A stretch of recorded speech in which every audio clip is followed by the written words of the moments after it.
Don't you love an extra $100 in your pocket? Have a TurboTax expert file your taxes for you by March 31st to get $100 back instantly.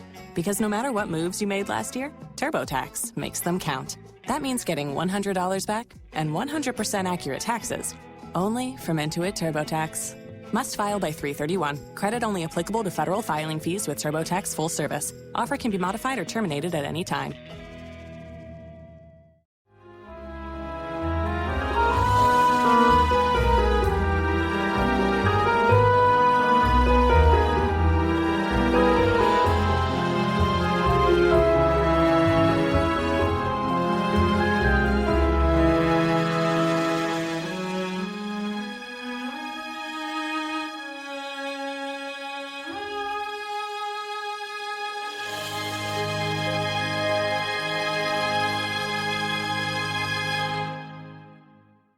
Hi everyone, Gabby here. And I'm Brenna. And welcome back to the Mystery of Everything podcast. So before we begin, I just want to remind you all that we now have a Patreon where you can get ad-free as well as bonus episodes. This week's bonus episode was about papal scandals, and I think it was one of our best. Oh, it was good. Also, you can get pictures of my feet. The Patreon is in the description. She is joking. Just send me a DM. Oh my God. For all your feet needs. Mama's gonna buy a tent. We're going LARPing soon. I'm Mama, by the way. That is true. Those tents are pretty pricey. If you want an in-game LARP tent, unless you want to make it yourself, which some people do, but we're not super crafty. No, I'm not some people. So we got to buy it, and it is up there. It's up there. And apparently, they're so sturdy that you could live in them, though. Also, I'm not gonna live in one, but I could. There's like a canvas shortage. So that's why they raised canvas tent prices this year. Because I was reading a whole thing on the website where they were like, we're so sorry with inflation and canvas shortages. What do you mean there's like, what are we doing with the canvas? What even is canvas? The thing they make the tent out of? No, but I mean like 100% cotton. What are we talking cotton here? Canvas. It's like, it's both. So if there's a canvas shortage, then does that mean there's a cotton shortage? You better start Googling to find the answer on next to week's that. episode. No, I'm just kidding. Oh my gosh. But anyway, tents aside, please leave us a review. It helps our show to grow and it gives us feedback on your likes and dislikes and sometimes makes Brenna cry. So anyway. But our Patreon, it is so chaotic. It is. I love you all. It's so much fun. Someone got on there the other day and I was like, oh, I expected there to be arguments about Bigfoot on here. And no, we were just talking about feet. Hence the intro earlier. We were just having discussions about feet on there. So maybe we should start arguments about Bigfoot. You never know what's going to happen. I want to do a Bigfoot episode, but I kind of want to get Aiden Mattis to be on that episode, but you have to do it with him because I don't really know anything about Bigfoot. And I've seen Bigfoot. So if I were to message Aiden and then he hops on and you both just do like a little episode, I feel like that'd be fun. I just sit and observe. I might chime in, but I don't know about Bigfoot. I never looked into it. I was watching Naked and Afraid the other day. Was there Bigfoot? Was he naked and afraid? We're going to tie into it. Sorry, we haven't even discussed the episode yet. And I'm like, I'm naked and afraid. But this guy, apparently if you go so long without like food and sleep and all that shit, you maybe start to hallucinate a little bit. But this guy was on there and he was crying and they're like wild animals and the producers had to come because he's like, I'm getting attacked. I did hear animal noises, so I don't think he was hallucinating that. But he said that this is the scaredest I've been since I was 12 years old and Bigfoot laid on top of me. And then the conversation just went on to something else. And I was like, how are we just going to skip over that you just claimed when the reason you have a fear of the dark as a whole ass adult is because Bigfoot laid on top of you at 12 years old? Sleep paralysis. No one's going to ask? Sleep paralysis. His sleep paralysis demon is Bigfoot. That would actually kill me. But Bigfoot and sleep paralysis aside, today's episode is going to be a brief overview of surgery and the evolution of surgical procedures, which is super topical because my younger brother is about to graduate med school in a month and he just matched a surgery residency program this past Friday. Woo! So this episode was originally supposed to be on the history of lobotomies, but then I read something about a Roman surgeon named Galen he focused on conducting procedures on gladiators. And since he wasn't able to perform dissections, he would just peer into fatal wounds of wounded gladiators to see what the human body looked like from the inside. And if you think that's weird, he also disemboweled an ape and asked other surgeons to fix it. And when they couldn't, he fixed it. And that's how he ended up getting his job as a physician to an elite group of gladiators. Oh, and he also believed that bones were made of sperm. So like, a hit or a miss. But yeah, that's what brought me to today's topic, just a normal train of thought on surgical procedures. So, yeah, I just really wanted to share that because you really need to see how my brain works. I was like, this guy seems so smart. And then when you got to bones made out of sperm, I'm like, It makes sense, though, because if you see a bone, you'd be like, what else is white and might create there are humans? A million other things. I know, but what were we going to say? It's made out of milk? Might as well just say sperm. It's more interesting. For that logic, he could be like, oh, milk is sperm. Like, no thanks. That's worse. That's objectively so much worse. But anyway, without further ado, let's dissect this topic. To start off, what did surgery or surgical procedures even look like in ancient times? Well, the short answer is not great. It didn't look great. And that's the episode. Dun, dun, dun, dun. I was really wondering if you'd be like, okay, we can leave now. Anyway, just joking. I got sidetracked because I'm looking at the pictures you put here, and I'm like, don't look at the pictures. They're sorry, I'm scrolling ahead. Oh my God. Scratch that. Also, I wasn't going to mention this one, but I did end up finding the article, which was published in Nature, which gave me a reliable source that I can use because I only found this initial first surgical procedure mentioned in a few places, and I didn't want to potentially spread misinformation. But you yourself can go download this article. It is linked, and there's a citation that includes its DOI. And then once you get to the DOI page, just hit download PDF. You can read away. Anyway. The oldest known surgical procedure may have been done on what was more than likely a child. The study examined the discovery of skeletal remains of a person from Borneo who seemed to have had the distal third of their left lower leg surgically amputated. Basically, think the lower part of the leg. But the really fascinating thing about this discovery is that it would have been done about 31,000 years ago. And the person survived the procedure, and then they continued to live about another 6 to 9 years before they passed away. And they were actually buried in Lang Thibaut Cave. That is so insane, because if the leg would have been amputated on purpose, like from a surgery, then they would have had to know, cut off blood flow and then preventing infection. And there's just so many things that tie into that. And the really interesting thing is it shows that these people were foragers. Basically, they weren't settlers, proper civilization, but they were able to develop that knowledge that would have been necessary to successfully amputate a limb. Or, they got really lucky with this single procedure. Devil's advocate here. How do we know that it was surgically cut off versus something fell down directly on the leg and then boom, chopped it off? Okay, so let's get into that.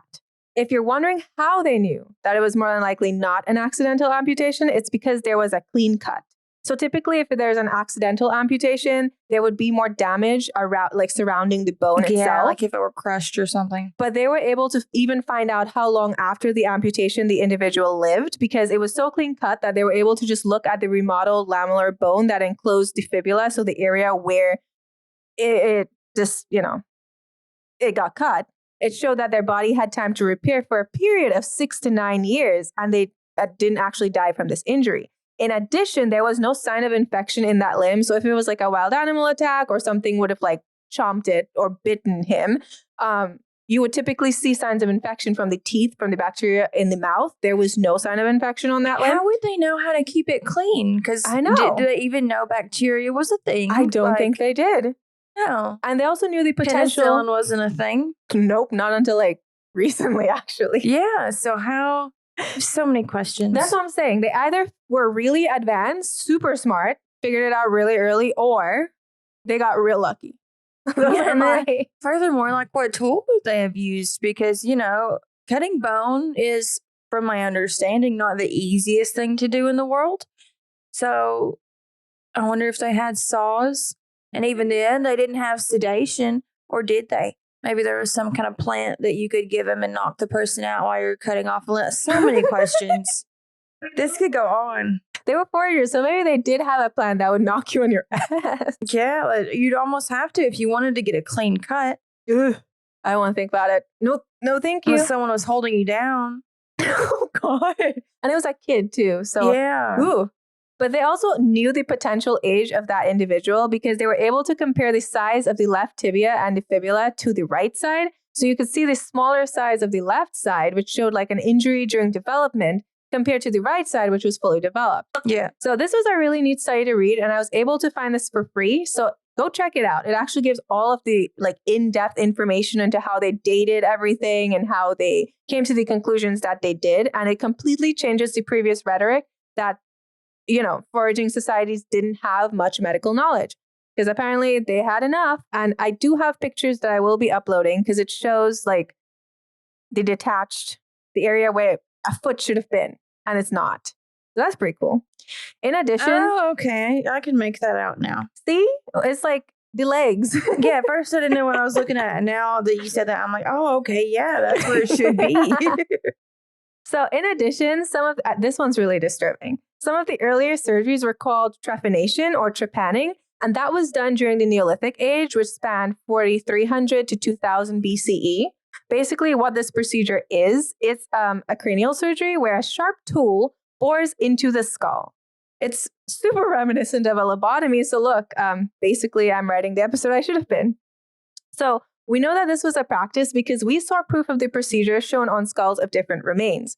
Interestingly enough, this technique wasn't just from one culture, though. They were found on the bodies of people from Europe, Asia, and North and South America, which really made me think that they probably didn't even really think of it as a medical procedure. My personal bet is that they were just trying to drill holes into people's skulls to get rid of evil spirits. And then while I was reading on, that's basically what all the articles were also saying as well. That makes more sense. So it may have been done to treat ailments like epilepsy, headaches, or mental health problems, but in this time period, they may have chalked all of those things up to evil spirits, and therefore trepanation was created. But we may never know why it was created, but we will know that it was done because trepan skulls, they're pretty ugly. Brenna, do you see the picture? No, I'm seeing that's a big asshole. Yeah, I mean, they didn't have anesthesia. Also, I am curious though. Can we can tell if a person was male or female by their skull? Yes or no? I'm pretty sure. Pretty sure we can by measurements. I am curious if it was done more to females than males. Just hysteria. Yeah, that's what I'm thinking. Like, you know, but this is so long ago. Would they have had that? I don't know. But I'm not sure about the skull question. You should probably double check that because it sounds familiar, but I might just be agreeing. I think, forensically speaking, you can tell if someone is a female or male by their skull by measurements and shit. I could be wrong. I can give it a goog while we're continuing on. So now that we've looked at two of the oldest surgical procedures, with trephination being super disturbing, because guys, it is a massive hole right at the top of your noggin. I mean, it's huge. I'll post a picture, but it's like, making me uncomfortable. It's almost like they hit you in the back with a really big hammer. And then they were like, you know, when you die, we get a really good mug out of this. You can make a skull mug, apparently, which sounds so disturbing. But anyway, yeah. Now that we have the two oldest surgical procedures, what proof do we have of surgeries that occurred on things that didn't involve bones? Because these two, we can see the damage to the bones, which kind of tells us what happened there. But let's say these procedures were done on soft tissues like the eye. Well, the only way to know if they were done is to have someone write down exactly what was done and how it was done, because everything that would be possible proof of something like this would be long gone. So some of the ancient documents that discuss surgical procedures of like soft tissue would be the Code of Hammurabi, the Ebers Papyrus, and the Sushruta Samhita. Okay, so I'm sure we're all familiar with the Code of Hammurabi, but obviously. I mean, just in case, it was around 1755 BCE to 1750 BCE. But quick refresher, it's a legal writing from ancient Babylon. This code basically does a lot of eye for an eye solutions to legal disputes. Basically, it's the equivalent of a code that a lawsuit would follow today, but instead of, monetary payments, they just take an eye out or you lose a hand. More specifically, the code is believed to possibly contain the oldest known reference to eye surgery. They don't say straight out that an eye surgery was able to be performed, though. But they do say that if a doctor causes a patient to lose an eye in surgery, they have to cut their hands off. No, no one would ever be a surgeon. Yeah, that's what I'm saying. That alone might explain why we don't know for sure if they did do eye surgeries, because I wouldn't do a surgery. Nope. I would like my hands. I Googled it. And that sounds inappropriate. It does. But it's not. Do you Google yourself? Go Google yourself. Sorry. But I did Google it. And you can tell sex by the skull. The more you know. Good. I just want everyone to make sure they can tell that I was a major dumbass. Yay. What? Hey guys, time to get in on the action for the biggest moments in basketball with Prize Picks, America's #1 fantasy sports app. Just select 2 or more players, pick more or less on their projections, place your entry, and win up to 100 times your money. Right now, Prize Picks will match your first deposit of up to $100. Just download the Prize Picks app and use the code GET100. That's code GET100 on Prize Picks for a first deposit match of up to $100. Prize Picks. Pick more. Pick less. It's that easy. Everybody shush! William Shatner has something to say. Cat and Jethro, box of oddities. What do you do when the woman you love dies? Well, of course, you dig her up and you live with her. Aww. The show examines weird things. There are plenty of old photographs from this time period of children out in the streets playing in and among the dead horse carcasses. Oh, I miss those days. Things used to be so much simpler. Cat and Jethro. Then there's the urine wheel, which sounds like a really bad game show. They've done weird things.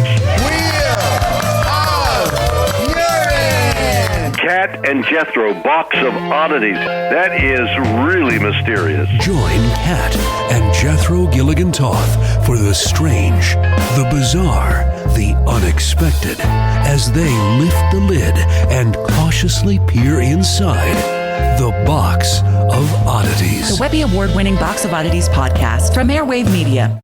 I don't think that's a thing. I think you can tell by my skull. Actually, I think it's phrenology or something, but there is a study where they used to try to tell if someone was more aggressive or more likely to be, a criminal by feeling the bumps on their skull. I forgot what it's called. But I feel like I have a bumpy skull. I don't know because I've never shaved my head. But well, you should have someone look at those and let you know what you're predisposed to. If anyone ever looked at my brain, I feel like it has to have craters and shit in it.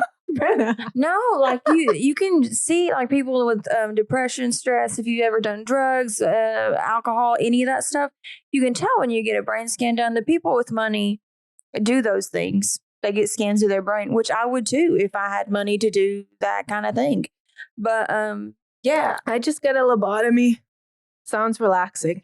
It sounds. I would like a break. I do wish that we could travel. Like a break. I would like a break if that would give me one. I still wish it was like back in the day where women were seen as like little feeble, fragile things.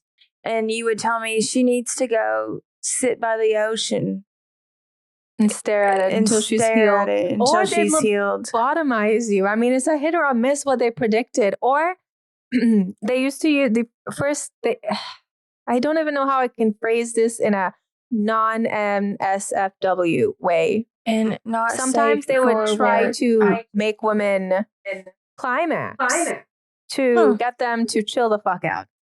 Against their will? I don't know. I'm afraid to look, really. No, if it's against their will, then that's not a vibe. But I know it was a medical procedure, so I don't know. If it was not against your will, if you were like a consenting adult, more power to you. Maybe they were acting up. They were like, y'all, I need to see the doctor. Oh no. Not again. Okay. Honey, this is the third time this week. Poor husband's like, oh, it's costing me an arm and a leg to keep you sane. Damn, this back pain. So while this source was super vague about eye surgery, when we get to Egypt, they do start including a lot more detail. In the Eber Papyrus, which is an Egyptian text. It's a scroll. It's made out of reeds, basically. I only ever, when you know a word from reading it, like I've been reading this word my entire life, yes.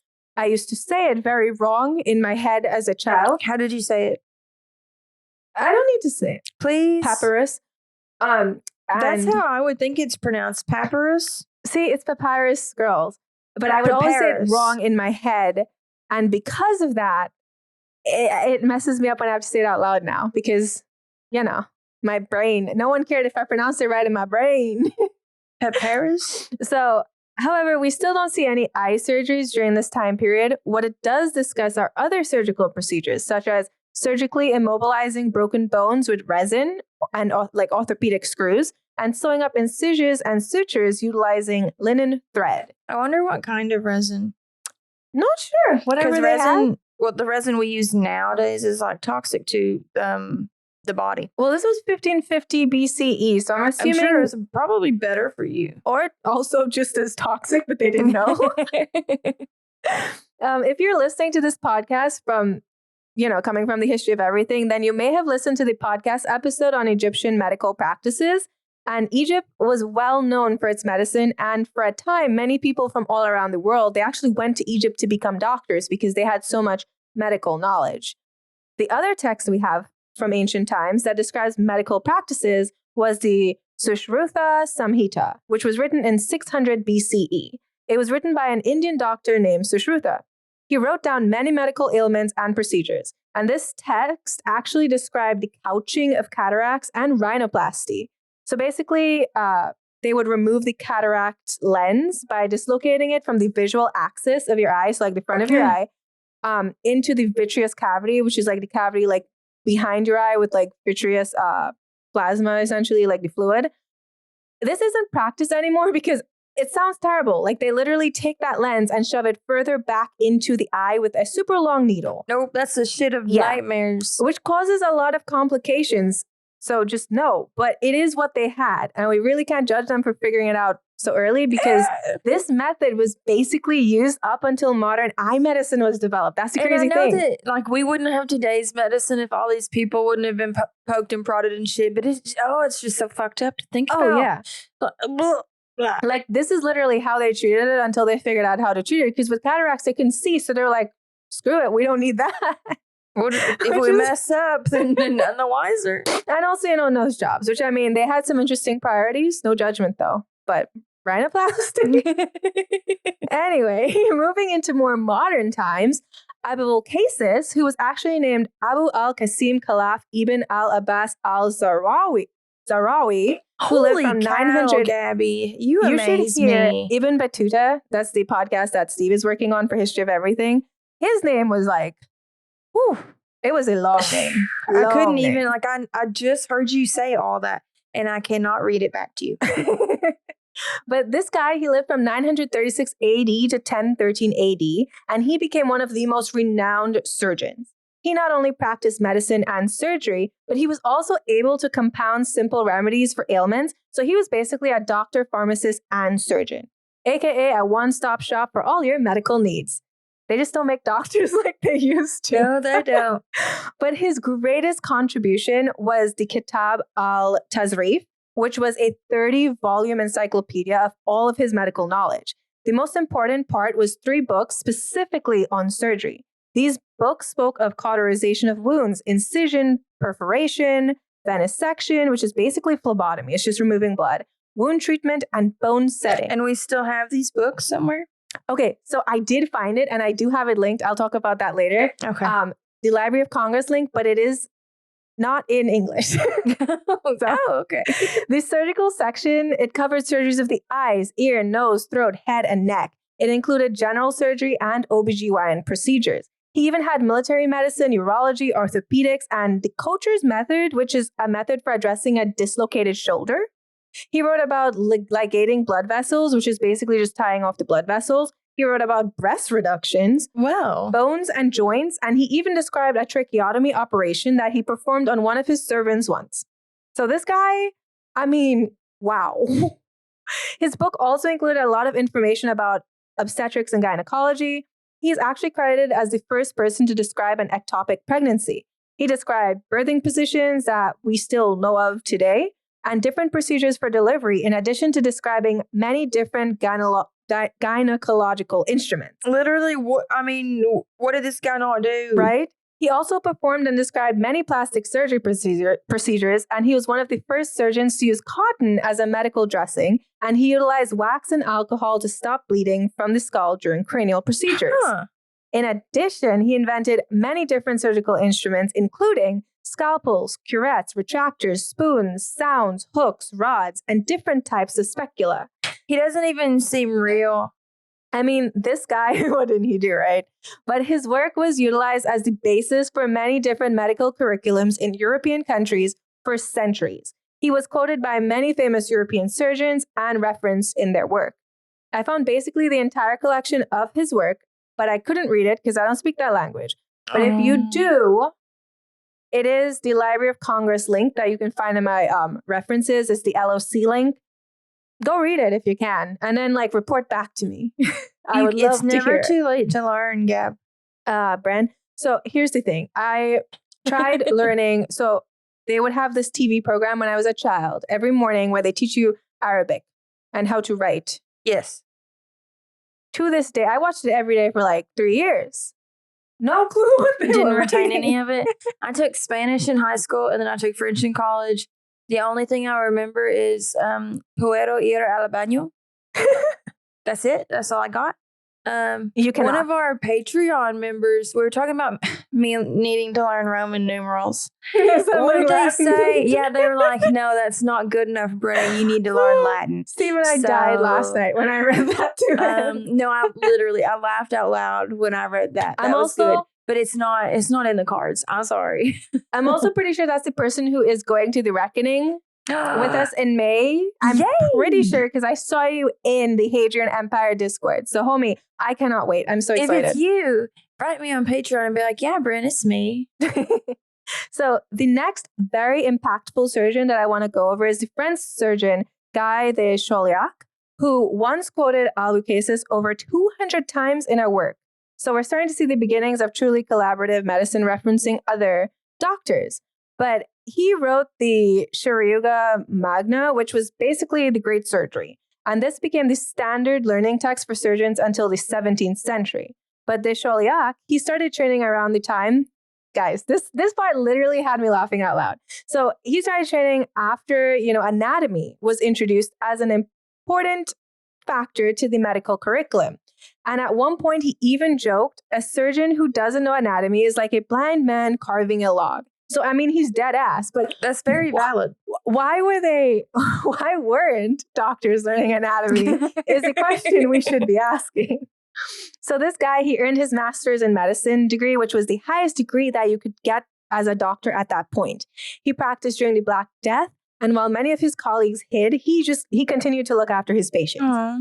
His book on surgery, called The Great Surgery, covered 7 sections that were devoted to anatomy, epistema, which are swellings, wounds, ulcers, fractures, and special diseases. This book referenced doctors from different time periods, whether they were from the Greek Hippocrates or the Roman Galen, or others like Albucasis, the guy we talked about before, Avicenna, and many more.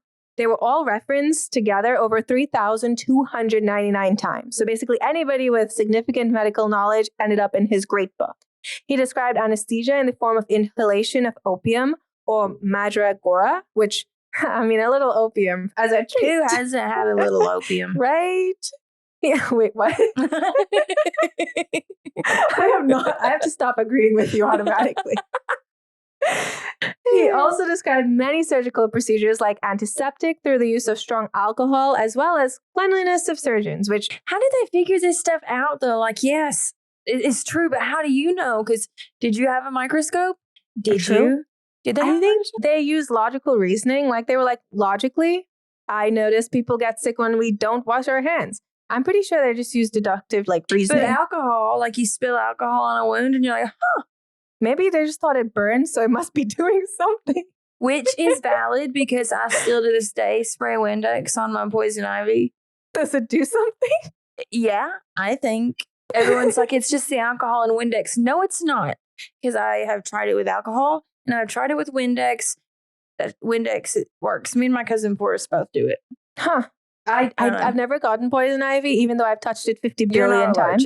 Really? You I'm special. I'm better than everyone. Which means that Gabby can come pull the poison ivy weeds. Never mind. I'm so allergic. One time my foot fell off.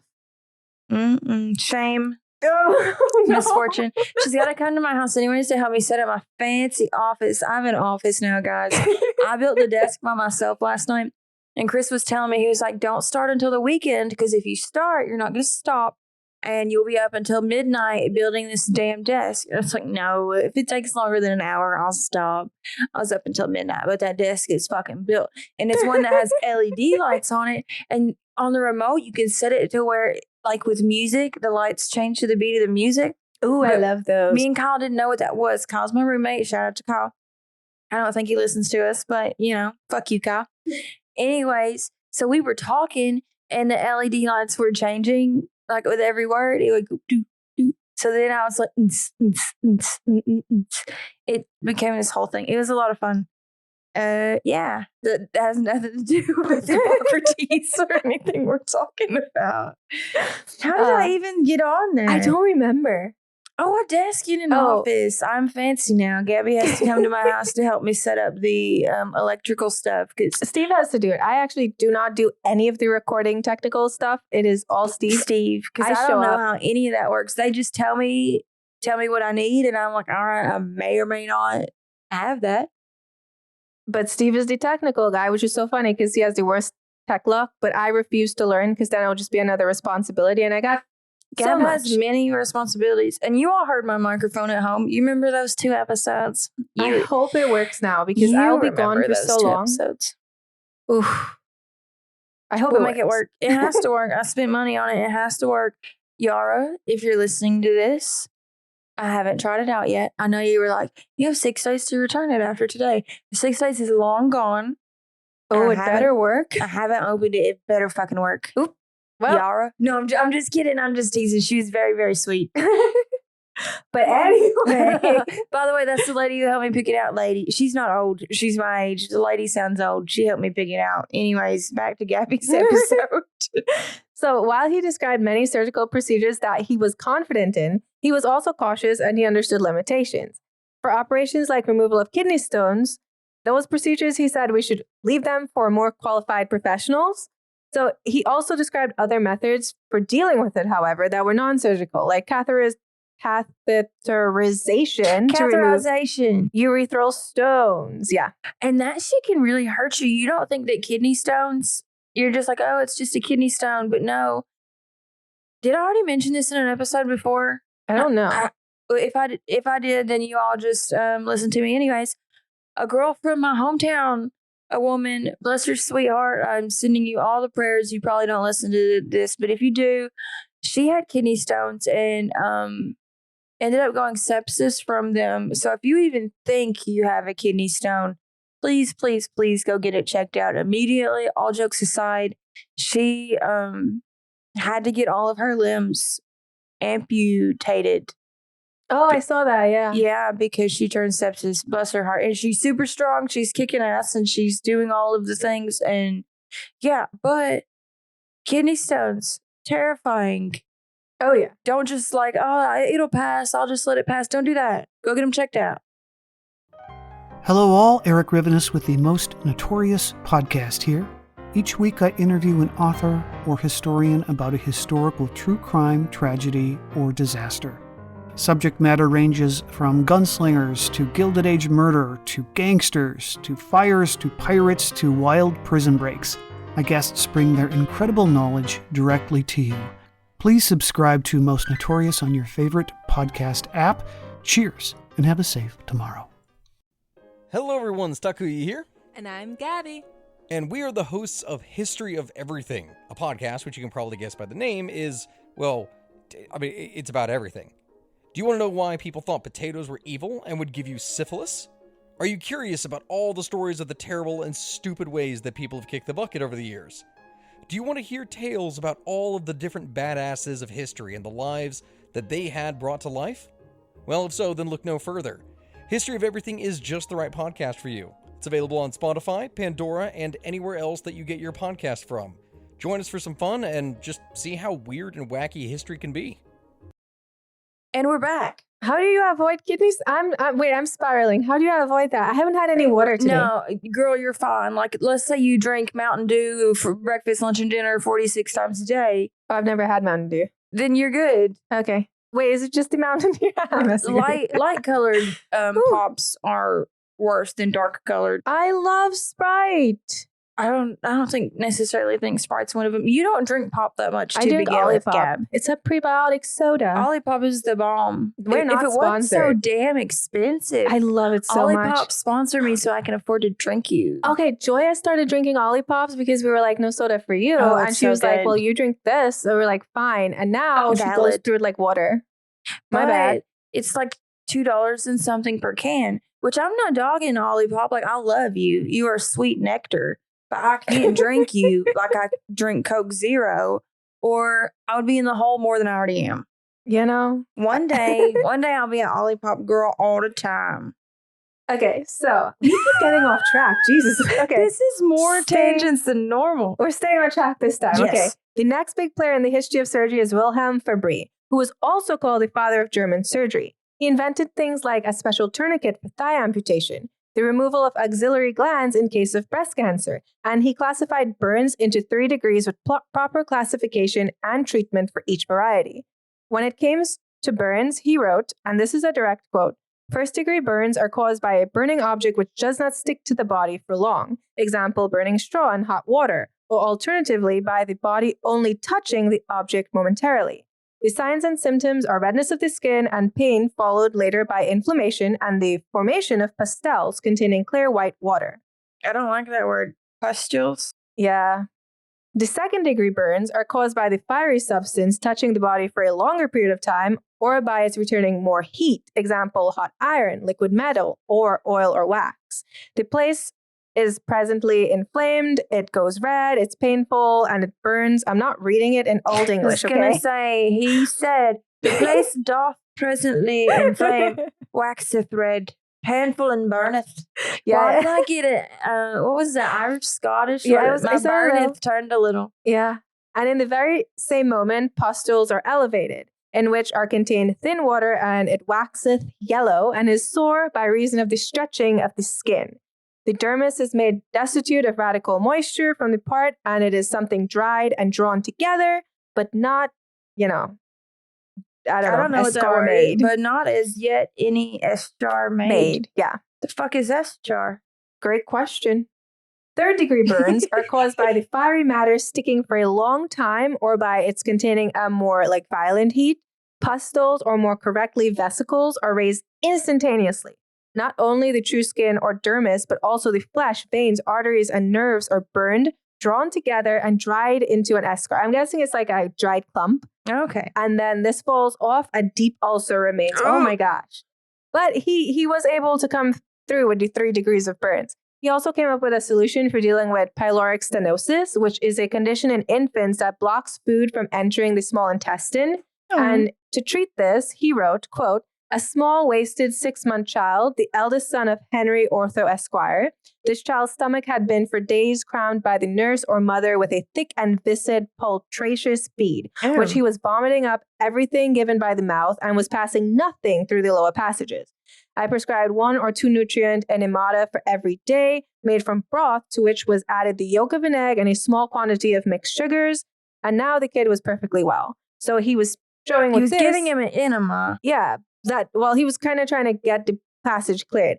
So he was showing that not every obstruction had to be considered incurable, and there were ways that they could actually get it fixed without, someone dying. So the first enemas were made from broth and yolk of an egg and mixed sugar? Well, he was vomiting. Yeah. Oh, yep. Yeah. Interesting. Into your crevice. We must try it. We must not try it. I mean, on Jackass, they put worse things in there. Oh, gosh. Okay. Well, before we go on tangent. Hot sauce. Oh, my God. No.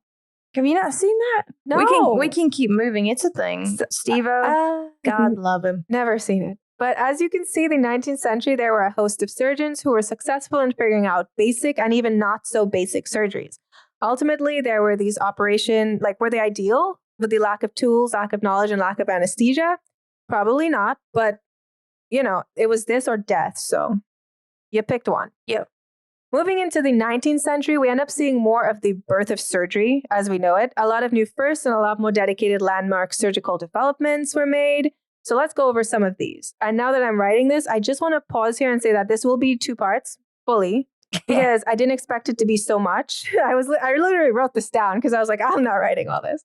We'll go over 19th century developments, and the next episode we'll go in depth on the development of modern surgical procedures, which will take like 10 years. I swear, there's so much.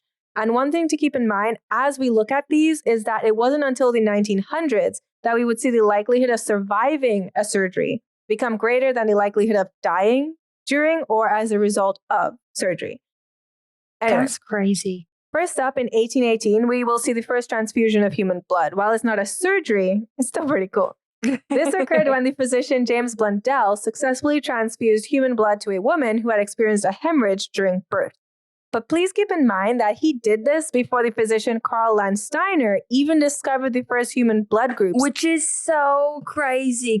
And did it work in this case? Yeah, she was fine. So statistically speaking, yeah, that could have went wrong in so many ways. The history of transfusions is insane. I did actually go on a side note on that, and it was nuts. Like, they were giving sheep's blood, lamb's blood into human. Hold on. I think I have it in here. So prior to blood groups, transfusions were more dangerous and very much a hit or a miss. Like, until they learned about blood groups, there were absolutely no safe ways to perform a transfusion. And it's even more interesting because in the 1600s, doctors attempted transfusions of lamb's blood into humans, and that went as badly as you would think. Oh, that's so bad. So transfusions ended up getting banned for a while there because, people freaking died. I mean, I get where their head's at, but it was in the right direction. No, they were just they had off. the right idea. They were just slightly off.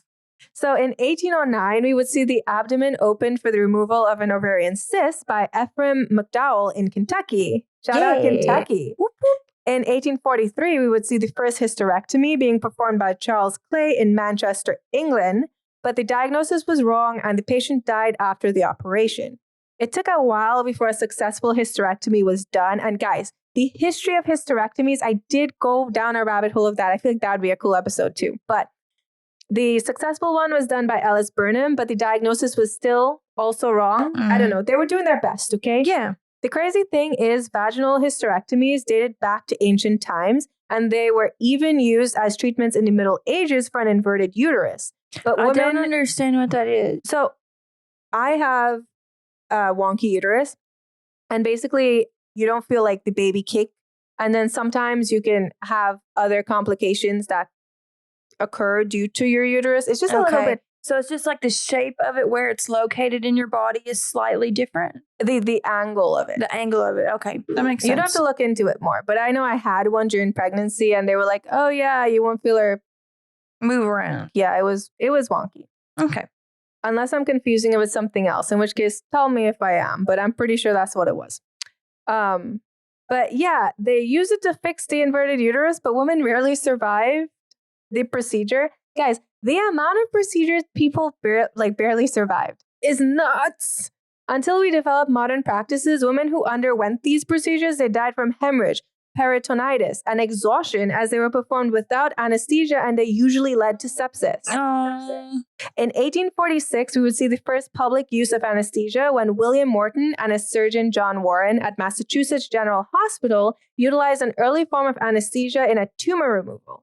They used sulfuric ether on a patient as he had a vascular tumor removed from his neck. Damn. William Morton was a dentist and the creator of anesthesia. He called it Letheon, which he named after the Lethe River of Greek mythology, which is a river that was noted for helping to erase painful memories. Oh, I know, it's so poetic. I like that. So to develop this, Morton would buy ether, and he would expose himself and his pets to the fumes until he saw it as reliable enough to use on his patients. Like, you want to use on yourself, cool. Don't give it to your pets. I know that's what had to be done, and then he developed an ether addiction. I love medical science. I'm just kidding. I don't know if he developed an ether addiction or not. Hopefully not. But interestingly enough, though, Morton and another dentist by the name of Wells also experimented with nitrous oxide or laughing gas. But during a demonstration at Harvard Med School in 1845, they failed at deadening the pain of a patient, and it humiliated them greatly. Yeah, it wasn't ideal. We don't love to see it. In 1855, we would see Mary Edwards Walker become the first female surgeon in America. During the Civil War, she went to work as a field surgeon to care for wounded soldiers, and she was appointed in 1863 as the contract acting assisting general surgeon by the Army of the Cumberland, which made her the first female surgeon hired by the Army. The interesting thing is she wasn't a surgeon for super long, though, because she was captured shortly after as a spy by Confederate troops while she was assisting a Confederate doctor with an amputation. Oh. And then they exchanged her after she was imprisoned to be released for another Confederate surgeon. She didn't go back to battle and she just left government service in 1864. But still, that's pretty cool, okay? Yeah. I had to mention her. I thought that was nice funny. Honorable mention. So in 1887, though, we would see the first successful appendectomy. That word, Jesus, being performed. And this blows my mind because appendicitis is so common. And the first case of appendicitis was actually discovered between 1681 to 740 by Claudius Aemon. So for all those years, the only solution between like the 1680s to 1887, your only solution to appendicitis was death. Which seems like a solution for a lot of things. Yeah. Back in the day. Give me surgery or give me death. Or in this case, the surgery brings death. It was a bad time to be alive, guys. So we would see previous attempts throughout history of treatment for appendicitis, but these typically ended in deaths. Cases of successful operation of appendectomies with survival are from John Hall in 1886 and Frank Woodbury in 1887. Frank Woodbury wrote, "The vermiform appendix was greatly swollen and exhibited a perforating ulcer extending 3/4 around its circumference." I do not like the term perforating ulcer. Yeah, and very near to the point of origin. A silk ligature was applied close to the caesium and at the terminal part of the appendix, and the intervening portion comprising almost the whole organ was removed together with a large part of the omentum, which projected into the abscess cavity. So, not great. No. The walls were then scraped with a curette and douched with simple warm water. But the good thing is by the 1890s, the modern history of appendectomies, it began, and you saw more developments as more surgeons started working on refining the operation and finding new, better approaches. But what I thought was fascinating is for a huge chunk of time, people weren't really aware of the appendix because the only way they could tell what was more than likely in a human was to look at, apes and chimpanzees. Yeah. But they didn't have an appendix. So they were like, "Oh, you're dying from this strange pain in this organ that doesn't exist. So sorry." Rough. It was rough. Sorrows. Praise. It sounds rough. So in 1893, though, we would see one of the coolest developments in the surgical world when Dr. Daniel Hale Williams would become the first surgeon to perform essentially an open heart surgery on a human. He did this at Providence Hospital in the summer of 1893. This summer, a young man by the name of James Cornish, he ended up getting stabbed in the chest and rushed to Providence. Cornish had started to go into shock, and this made Dr. Williams realize that there may be a deep wound in his chest. He had 6 doctors observe him while he decided to operate. He cut the rib cartilage, created a small trap door to the heart in an area between 2 ribs. Here he found a damaged left internal mammary artery that he was able to just suture. He then examined the pericardium, which is the sac around the heart, and he saw that the knife had gashed near the right coronary artery. So what William did is he rinsed the wound with salt solution, he held the edges of the wound with forceps, and he sewed them together. Dang! Right? So James Cornish not only survived this operation, but he lived for 20 more years. That is crazy. Really cool side note, though, Dr. Daniel Williams, he was one of the doctors, he pushed to open a hospital where Black and white doctors and nurses could be trained together because he didn't think they should be having different training. He wanted everybody to get the same education. So he got Providence Hospital founded, and it opened on May 4th, 1891, just 2 years prior to this surgery. Okay, so to finish things off, we'll look at another heart surgery, but this one was the first successful cardiorraphy. That sounds right. Yeah. Cardiorraphy. Which is essentially the first surgical operation of suturing the heart muscle. And it's actually really gnarly. So if you're squeamish, just don't picture what I'm saying out loud. Picture it. Detail. Do not. It's actually really bad. I haven't read it yet, so I never regret saying that. So during this operation, Ludwig Renn, a German doctor, he was called to look at a 22-year-old man who had suffered from an irregular heartbeat. And then right after he was released from the military due to this irregular heartbeat, he just sustained a knife wound during a walk. I'm not joking. Apparently is happening commonly around this time period. Yeah. Well, the weird thing is he got the knife wound and then nobody found him and he was just found like in blood. And yeah, it was really weird. Sad. The description of this was so strange. I'm like, who was trying to kill you? And then they just left him for dead. But in this time period, doctors who operated on the heart itself and performed cardiac sutures, they were frowned upon. Because this type of injury and operation only had a 10% successful survival rate. So literally the literature was like, don't do it. Do not touch the heart. Well, if they're going to die anyways. I know, but they were like, no, if you do it, then you'll be frowned upon. Like other physicians will shame you. I'm not joking. It was a whole thing. So Renn didn't see the patient after he got stabbed until 2 days later, where he like his condition was worsening, like drastically. Upon examining him, he noticed that the patient had a rapidly increasing hemothorax, which is basically where blood enters the pleural space, which is the area between your lungs and under the chest wall. The only issue was that they didn't know where this blood was coming from. So they know that he's pooling blood, like in his little cavity there. Yeah. But they don't know why or where it's coming from. So Renn decided that, okay, I have a general idea of where it would have to flow from. A little exploratory surgery. Yeah, he was like, I'll try. I'll see what I can do. So to perform this operation, he performed an incision. So he opened up this pleural space and blood rushed out. When he looked in, he could see a small stab wound of the pericardium. Again, it's the sac around the heart. So he pulled the skin back to expose more of the heart. So he pulled the skin back, he pulled the pericardium a little bit so he could see what was going on in there.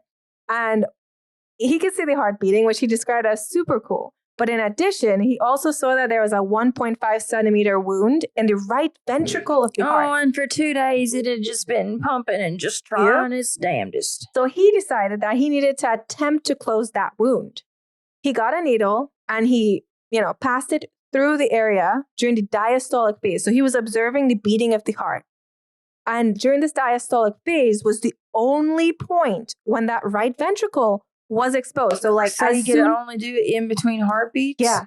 So as soon as it was in diastolic phase, he'd push the needle through and then he'd wait. And the suture during each diastolic phase was tied. Like, can you imagine having to tie something and sew it up while the ventricle was exposed and only when it was in I would freak out. No. I would be screaming. No. And that's why I'm not a surgeon. And that's the only reason. Thank you. Anyway. The only reason. Right there. Out of this whole thing, Renn wrote, and I quote, "It was very disquieting to see the heart pause in diastole with each pass of the needle. After the third suture, the bleeding stopped completely. The heart gave a labored beat, and it resumed with forceful contractions as we breathed a sigh of relief. The first assistant noted that the pulse of the patient seemed stronger." It's like the heart is, I'm about to say it's going to sound stupid. It's like the heart's alive, which obviously I know the heart's alive, but it's like he was finally like, whew, okay, relief. I can't picture it. He's like, he's starting it through and then he has to freeze and then he can go, oh my gosh. No, I have the shakiest hands. I have a whole ass disease that makes my hands shaky. Nope. And also I'm assuming that was his first time really seeing the heart up close, right? Yeah, it sounds like it because he's like, I seen it beat and I was like, how cool. Yeah, he was also like, he could feel it, he can clamp it and it wasn't stopping the beating or affecting it. And he thought that was really neat. His notes on it, I was actually reading his paper, his write-up of it. It was really cool. But anyway, recovery for this patient was slow but steady. And 6 months later, Renn addressed the German Society of Surgery with the following statement: "I am in the fortunate position to be able to tell you that the patient returned to good health. He occupies himself with light work, as I have not yet permitted him physical exertion. The patient has every prospect of remaining well." He ended his whole speech with, "Gentlemen, the feasibility of cardiography, it no longer remains in doubt. I need not fear any objections as to its propriety.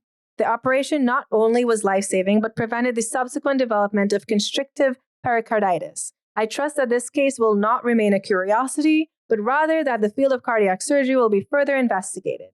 Let me speak once more of my conviction that by means of the cardiography, many lives can be saved that were previously counted as lost. Good for you, Ren. I'm so happy he did it, though, because people literally wouldn't touch the heart. And it really takes one person who's like, to be like, oh, I did it. I could do this. Worked. Everyone always says it can't be done until it's done. Right?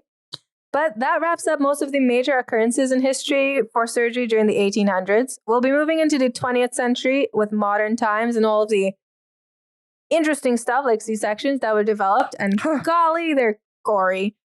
But I know this wasn't super mysterious, but I did think it was super fascinating. So, yeah, it was tons of fun. Thank you for listening, and see you next time. See you next time. Subscribe to our Patreon. Send us stuff to our email at mysteryoferythingpod@gmail.com. Come to the reckoning. We can build our kits together. Come to the reckoning. We're in. We're gonna be archers. We're gonna be archers. We're gonna be sages. We're gonna be in Hadrian Empire. Hadrian Empire. I knew that. My brain just short-circuited. We're wearing a little red bit. and black. We're gonna be so cool white. in our red. What else was I gonna tell you guys? I think that was it. Follow our Instagram. I already said that. Email us. Said that too. Patreon. Got it covered. Make sure to tell them you love them. I love you guys. Bye. Hey, wait. Oh, never I was mind. supposed to call you all something. Babbies? Babbies. What do y'all think? It's a mix between Brad and James said, I hate try it. out Babbies. I hate Hey, it. Babbies. I hate it. Hey, Grinnas. No. We'll keep trying. It'll come to us. It'll work Mad itself out Hatters. in the wash. All right. Bye, guys. Bye.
Hey guys, time to get in on the action for the biggest moments in basketball with Prize Picks, America's #1 fantasy sports app. Just select 2 or more players, pick more or less on their projections, place your entry, and win up to 100 times your money. Right now, Prize Picks will match your first deposit of up to $100. Just download the Prize Picks app and use the code GET100. That's code GET100 on Prize Picks for a first deposit match of up to $100. Prize Picks. Pick more. Pick less. It's that easy.